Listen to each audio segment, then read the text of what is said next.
যদি কৃষিকাজ না করতেন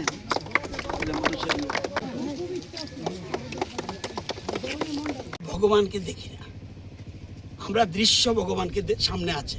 আর ভগবান যেটা বলে মন্দিরে থাকে সেটা অদৃশ্য, একটা আকার দিয়ে রাখে ঠিকই, কিন্তু সেই জন্য রবীন্দ্রনাথ ঠাকুর বলেছেন যে মন্দিরে পূজার থেকেও ওই যারা জমিতে চাষ করছে, রাস্তায় কাজ করছে, শ্রমিক যারা, তাদের কাছে যা সেখানে ভগবান আছে। গণদেবতার উপরে কোনো ভগবান নেই। তাই এই গণদেবতার মাঝখানে এখানে এসে ওই কৃষকদের সাথে 10 মিনিট একটু রোয়া লাগিয়ে গেলাম, যাতে কৃষকরা অনুপ্রাণিত হয়। কর্মসূচিটা হলো আমরা CIMP অর্থাৎ মুখ্যমন্ত্রী ইন্টিগ্রেটেড ক্রপ ম্যানেজমেন্ট প্রোগ্রাম, এই যে স্কিমের মাধ্যমে SRI পদ্ধতি, ওই ফ্ল্যাগগুলির মধ্যে আছে SRI পদ্ধতি করব, কিন্তু স্কিমটি হলো মুখ্যমন্ত্রীর নামে। তো আজকে আমরা আমাদের টোটাল মোহনপুর এসের আন্ডারে 4200 কানিতে আমরা এই MICMP অনুসারে স্কিমে কাজ করব।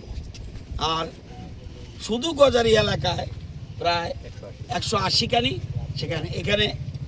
এখানে আমরা এর আগেই শুরু করে দিয়েছি। তবুও একদিন কৃষকদের অনুপ্রেরণা দেওয়ার জন্য, কৃষকরা যেন আরও মাঠে থাকে, কৃষকদের পাশে যাতে আমজনতা থাকে, সেজন্য আমি অ্যাজ এগ্রিকালচার মিনিস্টার এখানে এসে তাদের সাথে একটু রোয়া লাগিয়ে গেলাম, অর্থাৎ পদ্ধতি অনুযায়ী। আগে আমি যখন ছোট ছিলাম একসাথে আমরা 7, 8, 10টা চারা লাগাতাম। এটাকে বলতো এটা চারারে কি বলতো আগে, জ্বালা। তো এখন জ্বালাই, কিন্তু চারাটা পদ্ধতি অনুযায়ী দিতে হবে। আমি মনে করতাম ছোটোকালে যে যত বেশি রোয়া লাগাবো তত বেশি ধান উৎপাদন হবে। এটা কারেক্ট না। কারেক্ট হলো আমি 2টা বা 3টা, সর্বাধিক 3টার মধ্যেই আমাদের একটা গোছা লাগাতে হবে। তাহলেই, এবং সারি পদ্ধতিভাবে, যাতে আমি জঙ্গল পরিষ্কার করতে পারি, আমি যাতে ওষুধ দিতে পারি, আমি যাতে অন্যান্য সার দিতে পারি। এই জন্য একদম সিস্টেম SRI পদ্ধতিতে আমরা চাষের জন্য আজকে এখানে এসেছি।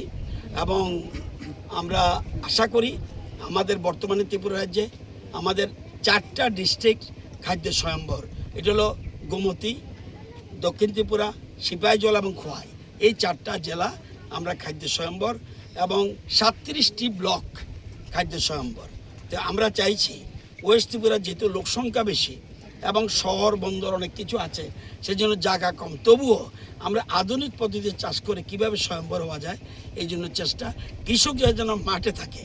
এখানে আমি কৃষকদের 6-7 জন কৃষককে আমি সম্বর্ধনা দিয়েছি।